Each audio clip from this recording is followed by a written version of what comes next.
તો મહેસાણામાં એક વ્યક્તિએ પેઢી હિસાબના મામલે આત્મવિલોપન કર્યું છે। પિલવાઈ ગામે આત્મવિલોપન કરતા દિલાવરસિંહનું મોત નીપજ્યું છે। પેઢીના બાકી હિસાબ મામલે પેઢીના જ ભાગીદાર દિલાવરસિંહે આત્મવિલોપન કર્યું। ત્યારે આત્મવિલોપનના પ્રયાસનો વિડીયો પણ સોશિયલ મીડિયા પર ખૂબ જ વાયરલ થયો છે।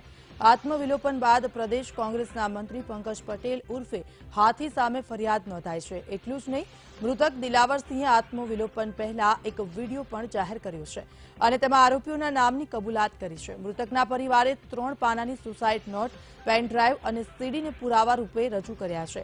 તો પોલીસે પણ પુરાવાના આધારે ગુનો નોંધી આગળની કાર્યવાહી હાથ ધરી છે।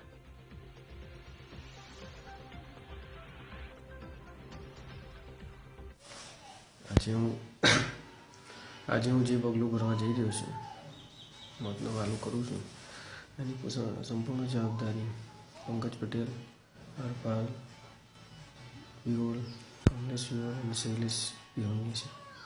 મારા પૈસા તો દબાયા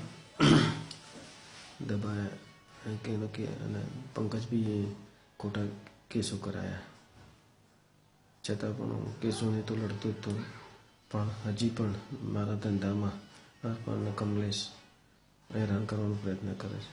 ક્યાં સુધી લડું? હવે હારી થાકીને હું આ પગલું ભરું છું।